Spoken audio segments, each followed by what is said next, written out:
तो सतगुरुदेव जी की जय। बंदी छोड़ सतगुरु रामपाल जी भगवान की जय हो। दोस्तों, आपका स्वागत है गीता वेद शास्त्र चैनल में। आज आपको कुछ ऐसे प्रकरण लेकर आए हैं, कुछ ऐसा नया संदेश है आपके लिए, तो आप उसको देख कर के चौंक जाएंगे। तो आपको हम सबसे पहले क्या बताना चाहते हैं कि गीता के विषय में चर्चा करेंगे। एक देवेंद्र शर्मा जी हैं जो है संत रामपाल जी महाराज जी के बारे में अनशन बोलते रहते हैं। उनको ये भी मालूम नहीं है कि ब्रह्म कौन है, परब्रह्म कौन है, परम अक्षर ब्रह्म कौन है। चलो, तो आप बने रहिए हमारे पूरे वीडियो में, लास्ट तक देखिए, जब इसका पूरा आनंद आपको आएगा। तो ये हमारी जो है श्रीमद् भागवत गीता है। हम ये देवेंद्र शर्मा जी दिखाते हैं, हम आपको ले चलते हैं 7वें अध्याय का 29वां श्लोक। दोस्तों, आप यहाँ देख रहे हैं 7वें अध्याय का 29वां श्लोक। इसमें लिखा हुआ है, जरा मरण मोक्षाय माम आश्रन्ते इतन्ति ते ते ब्रह्म तत्विदु कृष्णम अध्यात्म कर्म चाखिलम। जो मेरे शरण होकर जरा मरण से छूटने के लिए यत्न करते हैं, वे पुरुष ब्रह्म को, संपूर्ण अध्यात्म को और कर्म को जानते हैं। अब आपको आगे बताते हैं। अब आपको दोस्तों सबसे पहले हम आपको दिखाना चाहेंगे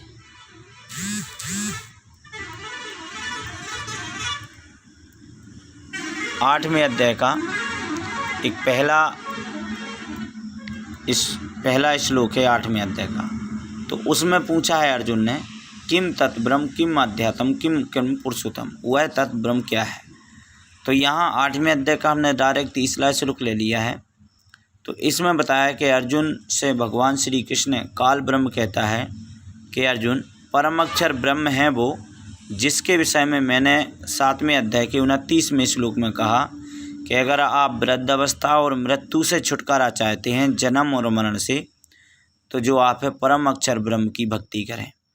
दोस्तों, इसके पहले दास बताना चाहेगा गीता अध्याय 10 के श्लोक नंबर 2 में, गीता अध्याय 2 के श्लोक नंबर 10 में, गीता अध्याय 12 के श्लोक नंबर 2 में और गीता अध्याय 4 के श्लोक नंबर 4 से 5 में गीता ज्ञानदाता ने कहा है कि अर्जुन, तेरे मेरे बहुत से जन्म हो चुके हैं, तू नहीं जानता, इसको मैं जानता हूँ। तो अब आपको दिखाना चाहते हैं।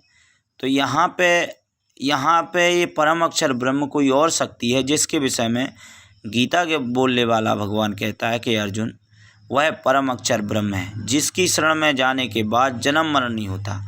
अगर इसकी शरण में जाने के बाद जन्म मरण नहीं होता तो गीता अध्याय 2 के श्लोक 10 में और गीता अध्याय 12 के श्लोक 2 में ये नहीं कहता अर्जुन, तेरे मेरे बहुत से जन्म हो चुके हैं, तू नहीं जानता, तू नहीं जानता, इसको मैं जानता हूँ। चलो, अब गीता ज्ञानदाता का हम जो है बताते हैं। गीता ज्ञानदाता कौन है, पहले आप ये जानें। परम अक्षर ब्रह्म के बारे में हम लास्ट में बताएंगे कि वास्तव में परम अक्षर ब्रह्म कौन है जिसकी शरण में जाने के पश्चात जन्म मरण खत्म हो जाता है। तो दोस्तों, ये जो है आप देख रहे हैं गीता अध्याय 8 का श्लोक नंबर 13। इसमें ओम इति एकाक्षरम ब्रह्म विहारन माम अनुस्मरन या प्रयाति तजन देहम सा याति परमाम गतम। अभी तो 2 इकट्ठे श्लोक लिए ले, बल्कि हम ये 12वें श्लोक का इस अनुवाद है और ये 13वें श्लोक का अनुवाद है। तो इसमें लिखेंगे ये वाला, ओम इति एकाक्षरम, यानी जो पुरुष ओम इस एक अक्षर ब्रह्म का उच्चारण करता हुआ उसके अर्थ स्वरूप मुझ निर्गुण ब्रह्म का चिंतन करता हुआ शरीर को त्याग कर जाता है, वह ओम से मिलने वाली परम गति को प्राप्त होता है। तो अब इसने कहा कि मेरा केवल ओम है और मैं ब्रह्म हूँ। तो पर ब्रह्म और परम अक्षर ब्रह्म कोई और शक्ति है, क्योंकि इसने कहा मैं सिर्फ ब्रह्म हूँ। अब आगे आपको बताते हैं। ये कहता है 8वें अध्याय के 16वें श्लोक में इसने कहा है कि परम गति को प्राप्त होता है। अर्जुन से इसने कहा कि ओम से मिलने वाली परम गति को प्राप्त होता है। अब ओम से मिलने वाली आप परम गति प्राप्त करोगे भी तो जाओगे कहाँ, पहले आपको ये समझना है। ओम से मिलने वाली परम गति है ब्रह्मलोक। ब्रह्मलोक तो इसमें कहा है कि हे अर्जुन, ब्रह्मलोक पर्यंत सभी लोग पुनरावृत्ति में हैं, परंतु कुंती पुत्र मुझको प्राप्त होकर पुनर्जन्म नहीं होता। ये अनुवादकर्ताओं ने यहाँ गड़बड़ी कर दी।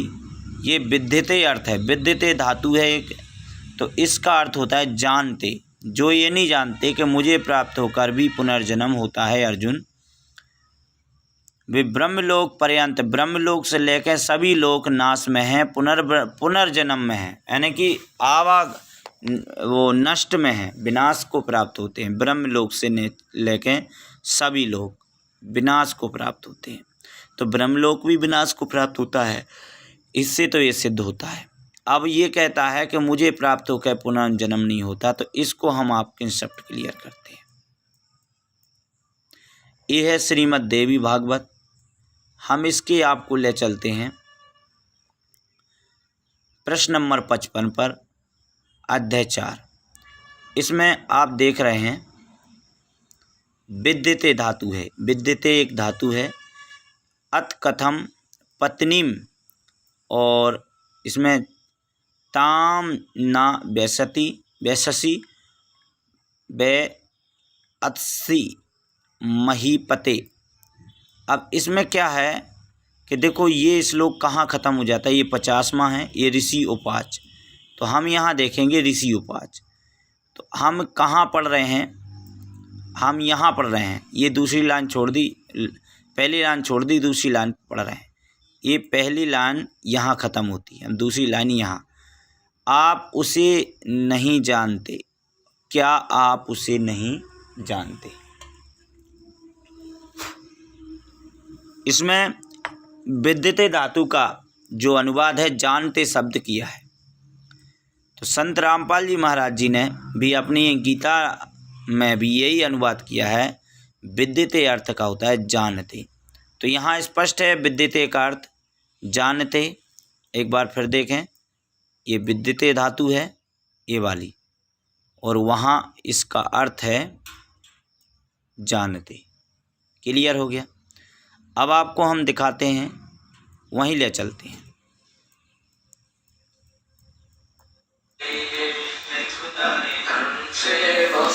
अब आपको वहीं ले चलते हैं गीता अध्याय 15 के श्लोक नंबर 16 पे। ये 15 का श्लोक 16 है। विद्यते का अर्थ होता है जानते। तो इसमें हम क्या पढ़ेंगे, अर्जुन से काल ब्रह्म कहता है कि अर्जुन, ब्रह्मलोक पर्यंत सभी लोक नाश में हैं, और जो ये नहीं जानते अर्जुन कि मुझे प्राप्त होकर भी पुनर्जन्म है, जो ये नहीं जानते, ये ना शब्द आगे ले लिया जाएगा, यहाँ ना शब्द नहीं रहेगा, ये जानते भी आगे ले लिया। जो ये नहीं जानते कि मुझे प्राप्त होकर भी पुनर्जन्म है, तो इससे सिद्ध हो जाता है कि ब्रह्मलोक में जाने के बाद भी पुनर्जन्म होता है। अब आगे ले चलते हैं आपको। अब आप ये गीता ज्ञानदाता इसी 8वें अध्याय के 22वें श्लोक में एक गजब का वर्ड बोला है इसने। यहाँ आप पढ़ें था ना, देखो यहाँ कह रहा है ये, उसी को अक्षर, परम गति, परम धाम, परम पुरुष, इन नामों से अभिहित करते हुए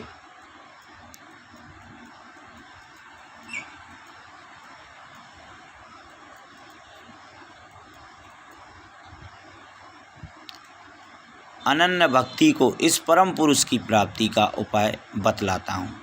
अब ये परम पुरुष कौन है, सबसे पहले हम आपको ये दिखाना चाहेंगे। आप देखें, हम आपको इसका जो है अनुवाद कबीर सागर से लेंगे। ये कबीर पंथी शब्दावली है, इसमें भी उस परम पुरुष का उल्लेख थोड़ा सा मिलेगा आपको, बल्कि हम और कबीर शब्दावली से लेंगे तो बड़ा अच्छा रहेगा। चलो हम आपको ले चलते हैं कबीर शब्दावली में, क्योंकि दोस्तों मैं मोबाइल से इस वीडियो को बना रहा हूँ। अगर आपको ऐसा लगे कि भाई ये वीडियो वैसा है कि आप ये मोबाइल खोल के दिखा रहे हैं, क्योंकि ये सारे वीडियो मैं वैसे नहीं बना पाता हूँ, मोबाइल से ही बनाता हूँ। अब हम आपको परम पुरुष के विषय में थोड़ा सा बताना चाहेंगे।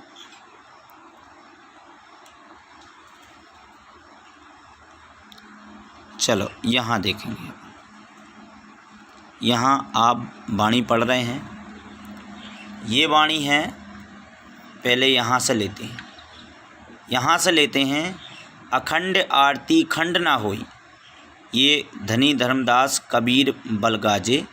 कबीर जी की महिमा धर्मदास ने गाई है कि हमने कबीर जी का सतलोक देखा है और वहाँ जाके हमने इनकी महिमा देखी है, कितने प्रबल परमात्मा हैं और ये कितने समर्थ हैं, ये वास्तव में है कौन। तो आदरणीय धर्मदास जी ने परमात्मा कबीर जी के बारे में ठोक के कहा कि तुनका तोर देव परवाना, तब हम पावत पद पर निर्वाना। धनी धर्मदास कबीर बल गाजे, गुरु प्रताप आरती साजे। अखंड आरती खंड न होई, और काल ही मार रसातल खोई।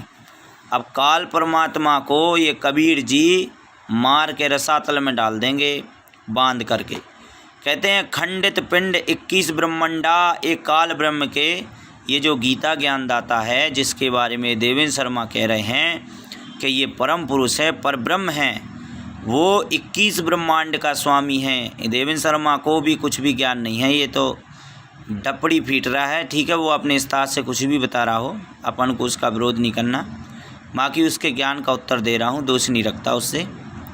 खंडित पिंड 21 ब्रह्मांडा, 21 ब्रह्मांड इस काल के अधीन है। खंडित नदी 18 खंडा, खंडित रघुपति यानी श्री रामचंद्र जी भी नाश में आते हैं।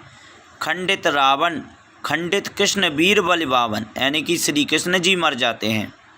खंडित धरती पवन आकाशा, खंडित चांद सूरज कैलाश यानी कि धरती का भी नाश होता है और चांद सूरज भी विनाश, और कैलाश ये भगवान शिव जी का भी नाश होता है। खंडित जल लगी सकल पसारा, और खंड अखंड कबीर पुकारा। अखंड जो हैं कबीर परमेश्वर हैं, उन्हीं को परम अक्षर पुरुष कहा जाता है। मंगल रूप आरती साजय, अभय निशान ज्ञान धुन गाजे। निस्वासर जय सूरज न चंदा, परम पुरुष जहाँ करे आनंदा। ये परम पुरुष जो है श्रीमान, अब आपको बताते हैं, थोड़ा सा आप ध्यान दें। ये परम पुरुष हैं कौन?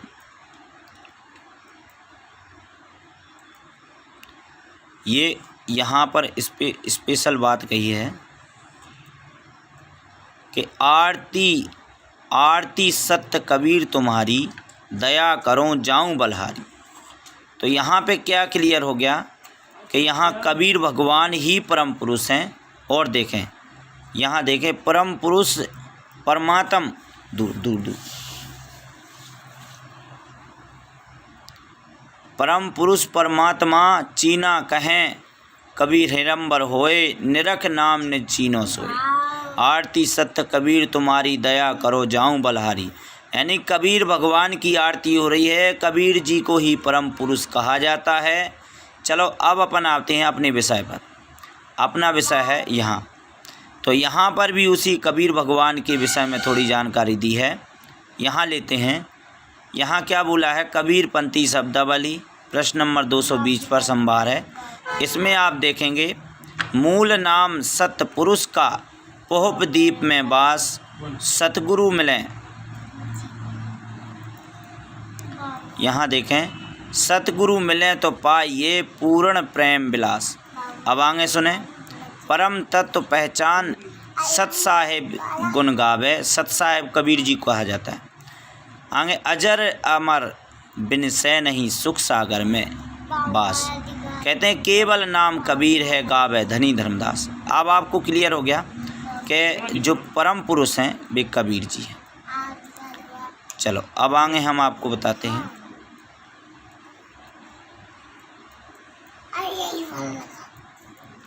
अब अपने उसी विषय पे आ जाते हैं।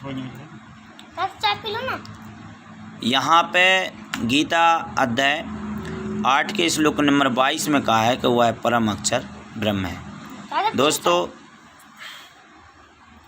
यहाँ थोड़ा सा मैं बताना चाहूँगा आपको।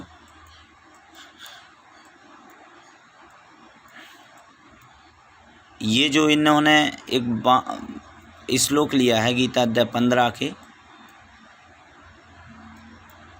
अब जैसे इस देवेंद्र शर्मा ने बताया कि श्री कृष्ण ही परम पुरुष हैं, तो 3 पुरुष बताए हैं गीता जी में।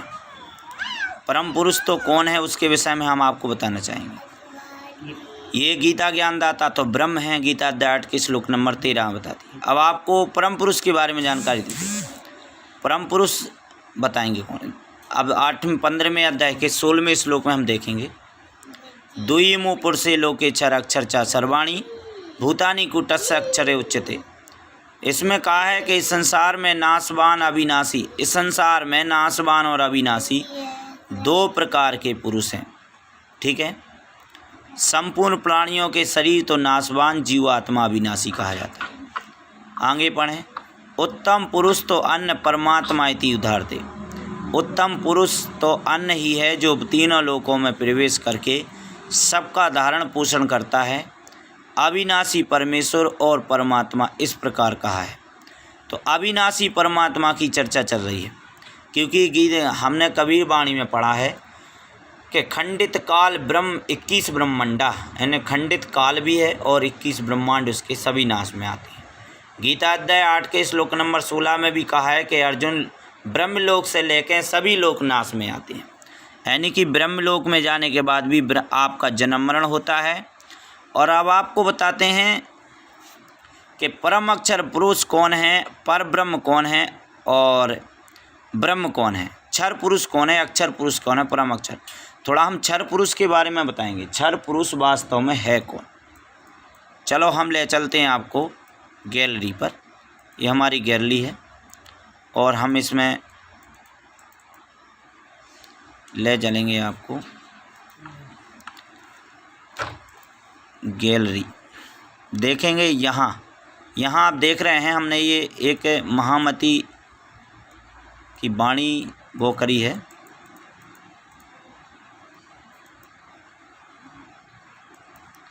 ये तारतम्य पुस्तक है कोई, तारतम्य, ये तारतम्य श्री महामती प्राणनाथ प्राणित श्री तारतम वाणी श्री कुलजम स्वरूप प्राणनाथ प्रकाशन। ये प्राणनाथ जी श्री कृष्ण के स्वरूप माने जाते हैं। तो इनकी एक पुस्तक है, उसमें हम आपको ये वाणी दिखा रहे हैं। ब्रह्म का जो है क्षर पुरुष किसे कहते हैं, विराट पुरुष को। यहाँ देखो ये वाणी हमने सर्च करी है, ये क्षर पुरुष विराट पुरुष को कहते हैं। ये विराट गीता अध्याय 11 के श्लोक नंबर 32 में कहता है, अर्जुन मैं काल हूँ और अब मैं प्रकट हुआ हूँ। गीता अध्याय 11 के श्लोक 47-48 में अर्जुन ने कहा कि प्रभु आप इस विराट रूप को समेटिए। तो ये विराट रूप कौन है, इस काल पुरुष का है। क्षर पुरुष को विराट रूप कहा जाता है। ये नाश में आता है और इससे ऊपर एक अक्षर, देखो इन्होंने क्या बताया है, अक्षर ब्रह्म है। इससे ऊपर अक्षर ब्रह्म है और फिर है एक अक्षरातीत। हम आपको अब बताना चाहेंगे, एक अक्षरातीत है। महामती प्राणनाथ ने पूर्ण ब्रह्म अक्षरातीत सच्चिदानंद उत्तम पुरुष को ही एकमात्र सर्वोपरि परम सत्ता पुरुष स्वीकार किया। तो अब ये श्री कृष्ण के वो माने जाते हैं। बाकी इनके यहाँ से हमें एक वाणी बस लेनी है, क्योंकि इनने भी बहुत आगे बहुत गड़बड़ी की है कि क्षर पुरुष को काल पुरुष विराट पुरुष भी कहते हैं। वेदों में ही उसका उल्लेख आया विराट पुरुष का। चलो अब अपन आते हैं गीता अध्याय 15 के श्लोक नंबर 16-17 के ऊपर। तो 3 पुरुष बताए गए हैं गीता अध्याय 15 के श्लोक नंबर 16 और 17 में, क्षर पुरुष, अक्षर पुरुष, परम अक्षर पुरुष। अब क्षर पुरुष कौन है, यहाँ कबीर वाणी है। कबीर अक्षर पुरुष एक पेड़ है, अक्षर पुरुष एक पेड़ है और क्षर पुरुष वाकीदार, तीनों देवा शाखा हैं पात रूप संसार। अब आप देख रहे हैं ये पात रूप संसार। अब कबीर परमात्मा क्या कहते हैं, हम ही अल्लाह के अल्लाह हैं, मूल रूप करतार। परमात्मा कबीर जी ने खुद कहा कि अब जड़ तो यहाँ छोड़ दी ना, अक्षर पुरुष एक पेड़ है। अब आपको देखो ये पेड़ है, यहाँ से पेड़ चालू होता है, ये यहाँ से चालू होता है, ये पेड़ यहाँ से, ये पेड़ शाखाएँ हैं, ये पत्ते हैं, ये पत्ते हैं, अब ये पत्ते हैं। अब आपको ये पेड़ है यहाँ, तो ये मूल अलग है, ये मूल छोड़ दी, तो यहाँ से यहाँ तक का जो यहाँ से यहाँ तक का जो पोर्शन है ये है अक्षर पुरुष, ये पुरुष, और एक पेड़ है, ठीक है ना, निरंजन बाकी डार। अब ये जो डार है ये क्षर पुरुष है दोस्तों, ये क्षर पुरुष यहाँ तक की इसकी डार है। और तीनों देवा शाखाएँ, रजगुण ब्रह्मा और सतगुण विष्णु तमगुण शिव जी, तीनों रूप शाखा हैं, पात रूप संसार, हम सभी पत्ते हैं, ठीक है। अब आते हैं कबीर जी कहते हैं हम ही अल्लाह कल्ला हैं, मूल रूप करतार, अनंत कोट ब्रह्मांड का मैं ही सृजनहार।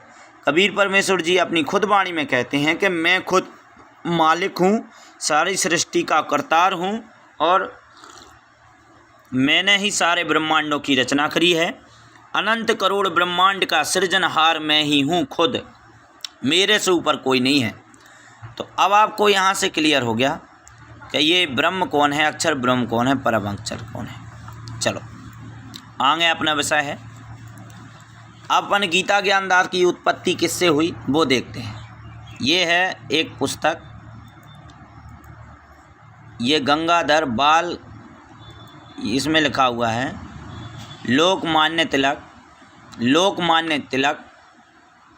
लोकमान्य बाल गंगाधर तिलक द्वारा रचित है।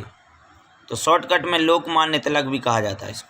श्रीमद् भागवत गीता रहस्य अर्थात कर्मयोग शास्त्र, इनके द्वारा अनुवादित जो है, इसमें हम आपको ले चलते हैं।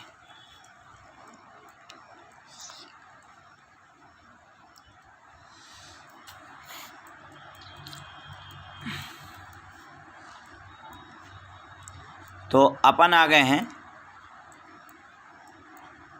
इनके द्वारा रचित ये पुस्तक है, ये है गीता रहस्य कर्मयोग शास्त्र। तो इसमें हम आपको 14वें अध्याय के 15वें श्लोक में ले चलते हैं।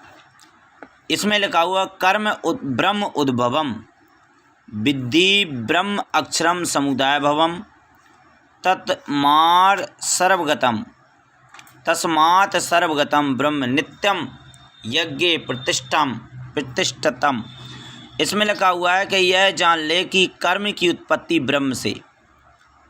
ये गीता गोरखपुर से जो पुस्तक है उसमें बहुत गड़बड़ी कर दी है।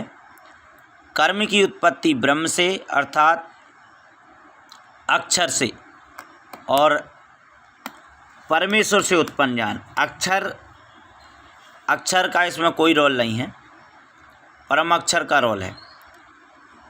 और ब्रह्म अक्षर से है, ये भी थोड़ा अविनाशी बताया, परमेश्वर से उत्पन्न हुआ। इसलिए यह समझ ले कि सर्वगतम ब्रह्म, और अक्षर की उत्पत्ति परम अक्षर ब्रह्म से। ये थोड़ा ये अनुवाद करते समय इन्हें गड़बड़ी कर दी। इसमें सीधा अनुवाद है, कर्म की उत्पत्ति ब्रह्म से, ब्रह्म अक्षर से, और अक्षर की उत्पत्ति परम अक्षर ब्रह्म से हुई है। कर्म की उत्पत्ति ब्रह्म से, ब्रह्म परम अक्षर ब्रह्म से उत्पन्न है, ऐसा है। ब्रह्म परम अक्षर ब्रह्म से, अक्षर से नहीं है, परम अक्षर ब्रह्म से। तो यहाँ स्पष्ट कर दिया है कि ब्रह्म की उत्पत्ति परम अक्षर ब्रह्म से हुई है, परमेश्वर से हुई है। तो अब आपको समझ में आ गया होगा कि गीता ज्ञानदाता की उत्पत्ति हुई है। देवेंद्र शर्मा जी के जो विचार हैं पूरी तरह से निराधार हैं, झूठे हैं। वो गीता ज्ञानदाता को ही परम अक्षर ब्रह्म सिद्ध करने की भरपूर कोशिश कर रहा है। आपको एक सच्चाई और बताना चाहेंगे। गीता अध्याय 18 के श्लोक नंबर 62 में गीता ज्ञानदाता अपने से दूसरे की शरण में जाने की सलाह देता है। वो कहता है कि अर्जुन, तू सर्वभाव से उस परमेश्वर की ही शरण में जा, उसकी कृपा से ही तू परम शांति सनातन परम धाम को प्राप्त होगा। सर्वधर्मान परित्याज्य माम एकम शरणम। हाँ, ये नहीं, ये वाला है श्लोक। वो 16वां और 66वां अपन ने देख लिया, सॉरी। ये है 18वें अध्याय का 62वां श्लोक। हे अर्जुन, सर्वभाव से उस परमेश्वर की शरण में जा, उस परमात्मा की कृपा से तू परम शांति सनातन परम धाम को प्राप्त होगा। अगर ये स्वयं पूर्ण ब्रह्म होते श्री कृष्ण जी तो दूसरे परमेश्वर की शरण में जाने का आदेश नहीं करते। अब आपको यहाँ बताना चाहेंगे, ये एक श्लोक है, सर्व धर्मान परिताज मामेकम शरणम ब्रज और अहम त्वा सर्व पापेभ्य मोक्षस्मि मा शुच। संपूर्ण धर्मों को अर्थात संपूर्ण कर्तव्य कर्मों को मुझ में त्याग करके, यहाँ मुझ शब्द लगा है तो माम होना चाहिए, इनने क्या गड़बड़ी कर दी, माम यहाँ से हटा दिया। अपन वहाँ से आगे से माम हटा करके यहाँ लगा देंगे, तब यहाँ मुझ बनेगा। ये चतुराई तो बहुत करते हैं, बल्कि इनकी चतुराई ज़्यादा चल नहीं पाती है। अब आपको बताते हैं, ये देखो इनने माम वहाँ लेना है, ये माम वहाँ लेंगे, हम यहाँ से हटा देंगे, हमने ये माम काट दिया है मुझ में। अब ये कह रहा सर्वशक्तिमान सर्वाधार परमेश्वर की ही शरण में आ जा नहीं दोस्तों, ब्रज का अर्थ होता है जाना। हम आपको एक विष्णु पुराण दिखाना चाहेंगे। विष्णु पुराण में एक वर्ड आता है, वो है 37वें पृष्ठ पर। तो हम आपको एक विष्णु पुराण खोल के दिखा रहे हैं। इसमें उस वर्ड में लिखा हुआ है कि ब्रज का अर्थ होता है जाओ। चलो हम कैमरा चालू करते हैं, क्योंकि हम मोबाइल से वीडियो बना रहे हैं। ये है, देखें आप, ये है विष्णु पुराण, ये विष्णु पुराण है, गीता प्रेस गोरखपुर से प्रकाशित है। इसमें ब्रज का अर्थ हम पढ़ेंगे, पढ़ रहे हैं आप, परा बरे सम शरणम ब्रज ध्वम सुदर्शनम। इसमें स्पष्ट कर दिया है कि भगवान विष्णु की शरण में जाने का आदेश है। देवतागण बोले तुम दैत्य दलन परावरेश्वर भगवान विष्णु की शरण में जाओ। शरणम ब्रज, ये शरणम, अगर यहाँ शरणम शब्द नहीं होता तो आप कहते कि ये गलत कह रहे हैं। शरणम ब्रज, शरणम ब्रज, शरण जाओ, ब्रज का अर्थ होता है जाओ। तो इन गीतानुवादकर्ताओं ने बहुत गड़बड़ी कर दी है। यहाँ ब्रज का अर्थ कर दिया इनने आ जाओ। तो अपन अब क्या समझेंगे, ब्रज का अर्थ होता है जाओ। तो यहाँ से लेंगे थोड़ा सा, ये आप दिखा रहे हैं, संपूर्ण धर्मों को अर्थात संपूर्ण कर्तव्य कर्मों को माम वहाँ से ले लिया हमने, मुझ में त्याग कर तू केवल एक, यहाँ माम शब्द हटा देंगे अपन, सर्वशक्तिमान सर्वाधार परमेश्वर की ही शरण में जा। अब मैं तुझे संपूर्ण पापों से मुक्त कर दूंगा, शोक मत कर। गीता का अंत आ गया और पूरा लास्ट क्वेश्चन है ये। तो इसमें भगवान श्री कृष्ण जी कहते हैं निकाल ब्रह्म कि अर्जुन, अगर तुझे पूर्ण मोक्ष चाहिए और जन्म मरण से छुटकारा चाहिए तो उस सर्वशक्तिमान परम अक्षर ब्रह्म की शरण में जा और ओम नाम की साधना की जो मेरी कमाई 8वें अध्याय के 13वें श्लोक में मुझ में त्याग दे, मैं तुझे सभी पापों से मुक्त कर दूंगा। तो हमारी प्रार्थना है देवेंद्र शर्मा जी से कि देवेंद्र शर्मा जी आप लोगों को गुमराह ना करें, सच्चाई से लोगों को परिचित होने दें और संत रामपाल जी महाराज जी के ज्ञान में टांग ना अड़ाएं। ठीक है, सत साहिब, सदगुरुदेव जी की जय।